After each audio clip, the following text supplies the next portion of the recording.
We'll talk more about the children, but I also want to talk about your work with the light grids of Mother Earth. I've always done high-level energy work for the Earth almost my entire lifetime, and so to see someone like yourself deliberately working with her light grids, I thought it would be a lot of fun to talk a lot about the Earth's energy body. Where naturally, at least most people have an understanding that each of us have an auric field, an energy field around ourselves. Most people are conscious of that. But really they don't think nearly as much about Mother Earth as having different energy bodies around her. You've studied the light grids probably more than anybody I know. I know there are other people out there that have studied the light grids, but how do you see them? What do you know about the light grids? Maybe that our audience could benefit from on a. I know we can be complicated with the explanations, but how simple and understanding can we share with them about the light grids? Great question, Michael. Now let's use the parallel of Mother Gaia with the human body. Okay, because the human body is a microcosm of Mother Gaia. You know, like a hologram of Mother Gaia, and it goes on, the cells a hologram of the entire body. The Earth Mother has a circulation system of its own energy flows, just as we have our own blood runs through us. She has an energy body circulating through her, the whole thing. Yes, correct. Absolutely. Okay, so we understand, or we've been told, that our body has 7 chakras. So in the same way, Mother Gaia has 7 chakras. Now there's a couple of different chakra systems. Okay, but I follow one. I can't remember the name of the guy, but he's from earthchakras.org or earthgrids.org. And the base chakra is Mount Shasta in California. The next one, the sacral chakra, is Lake Titicaca in Bolivia, Peru. The solar plexus is in my home country, Australia, Uluru, Red Rock. Then the heart chakra is the Glastonbury Tor.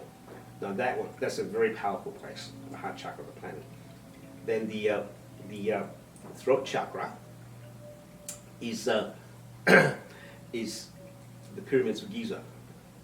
The third eye floats around, so it's not in one particular place. The crown chakra is Mount Kailash in Tibet. So Mother Gaia has 7 chakras just like us. Then there are ley lines, and particularly earth light grids, just like there's meridians in our body. You know how we've got meridians in our body? Mm-hmm. So the meridians in our body is just like the ley lines that run around. Now something that I'm working on is going through all the 7 chakras, doing activations, and we'll come to exactly what I do later. And then there's also a template called the Arcturian Crystalline Tree of Life for Planetary Healing. And this comes from David Miller's work with the Arcturians. So he channels all the work with the Arcturians. David Miller? Yeah. Okay. He's written a couple of books, like how the Arcturians are healing the earth and so on. Okay. So from his book, there's this diagram. And there are 12 sacred sites on this Arcturian crystalline tree. And I was drawn to that work, and then the message came from above, very clearly, you, me, and Sian, my partner, are to go to every one of these 12 grids personally. So it's not like doing it remote. We physically go there, we spend time, we run a sacred light journey, we do activations, we fire up new light grids. Now, you and Aline were with us in Shasta, you know, at our last visit there. And snow, huge adventure, profound. So you have an experience in terms of what happens during that weekend. So it's not like just going there and doing a ceremony and mumbo jumbo, beat a few drums and go. Well, we do as much within that, just to tell them, what we wound up doing, we were there for a week. We have a light called the Pandora Star we were using as part of the journey. We did a very strict vegetarian diet for the entire week. We trained on the lights twice a day. We meditated twice a day. A number of the different people did the sun gazing in the morning or possibly in the evening. Normally it was in the morning when they did that. in essence, it was truly a meditation retreat where we prepared for the entire week for the group meditation and went to one of the major energy sites at Shasta that CN guided us to. We knew about where it would be, but she picked out the final point. And the adventure of that was we had to walk probably a mile through the snow carrying, I didn't carry it, we had some young lads with us that had on their shoulder, walking through a foot of snow, roughly a foot, maybe a foot and a half of snow, this 90-pound Marquee, a tent. that we had to carry out there. It was fascinating, and it was such fun being with the group, and on the adventure and the whole bit. But no, we did the ceremony out in the middle of a snowfield at Shasta, and it was May, early May. That was May 2017. Okay. Yeah, but I'm saying, what part of May was that? Was that Kind of early to I don't middle. think it was late May. I think it was early May. If I Early May. remember There was still right. snow. But, it was fascinating. But you've done these at a number of places. That was only the one that I've been with you. You've done it at. Well, I've done it at Uluru. I've done two at Shasta. I've done one at Glastonbury Tor. I've done one at Lake Taupo, New Zealand, and then there's other sacred sites where I actually haven't done a sacred light journey, but I've actually physically gone and done the activation there. Now, one of the fascinating things, and I'll show them a picture. Talk about the crop circle after Oh. your one at Glastonbury. This is the one at Glastonbury Tor. And I'll show them a picture of it. And the one in 2016, before 2017, which is the year you came, in 2016 was the first time we visited the Glastonbury Tor. Now, the Glastonbury Tor is the heart chakra of the planet. And when we visited the heart chakra at the time, it had terrible, broken, dense, dark, sad energy, which is symptomatic of the condition of the human race, and so on. And so Mother Gaia felt that way as well, because dextrification environment, consciousness going down, all the wars and poverty, injustice, you name it. And we went through as a group during that period in time some amazing challenges as well. Okay, so the challenge was like this. One of the ladies from Florida rocks up, and the young lady that she recommended to come on the journey ended up being somebody completely opposite.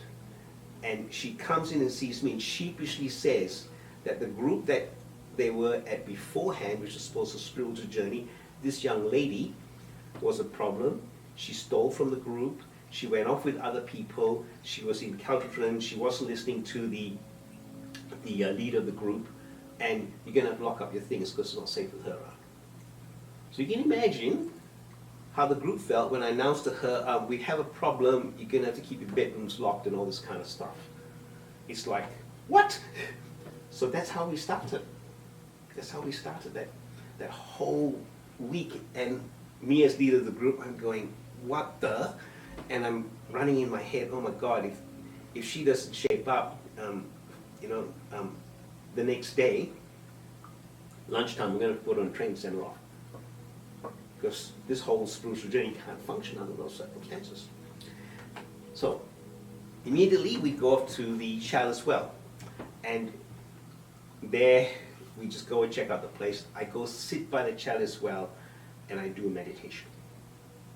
I get in my Akashic records, I do meditation. To go and bring the situation of divine. Because it was like, how do I fix this? And there was no solution. So the message came through clear and simple. You are here to heal the heart chakra of the planet. How can you do that if your hearts, you and all the whole group, are not aligning up? It was like, oh my God. So I had the whole download, and I walked to every single one of the team members one-on-one, and I shared that message. Everything turned around, completely turned around. So the entire group, their whole attitude, their whole heart, their whole spirit, their whole countenance to this young lady completely turned around. And then that was in the morning. Then in the afternoon, we went up to the Glastonbury Tor. We didn't do our work then. We just did a walk around, and that was profound. and she joined in because the group embraced her. And everything just turned from that point in time in terms of what we ended up doing. And then the one of the ladies group does dowsing, and she measures the energy of the space. So after we did the Sacred Light journey at the Glastonbury Tour, which was incredibly powerful, her measurement of the energy, it was negative a few hundred when we started. By the time we finished, it was positive a few thousand. Now the shift was like enormous magnitudes. And we had many, many signs about that. Now, during that week, while we were there, we go and do our first visit on the tour on the Thursday, okay, where we just walk around. We didn't do the light journey then. On the Friday, we have a message that, oh, the crop circle's turned up. And I look at that crop circle, I go, oh my God, they're sending us a message. It's from the Arcturians. So the Saturday night, we go up to the tour, we do the activation, then on the Sunday, we end up visiting this crop circle itself. This crop circle was built as the #1 crop circle of 2016. We went there and we spent 3.5 hours in this How crop far circle. from the tour was it? It's about probably 2 hours drive from the 2 tour. hour traffic, okay. But it was an hour and a half from where we were staying. So we spent 3.5 hours in this crop circle. And I have to tell you, Michael, it was one of the most amazing off-the-chart experiences in my life.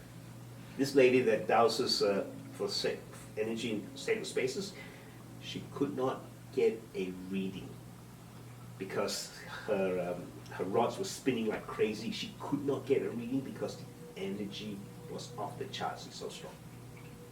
And so all of us, it's like, oh my God. And so I did a channeling, and basically the message was, this crop circle turned up just for us so we could go there, get an upload into us, so that we could go and do our work and download into Mother Gaia when we fired up the tour. It was profound. It was. I would have loved to have been there. Absolutely. And that particular Sacred Light journey, the celestial light grid got created then.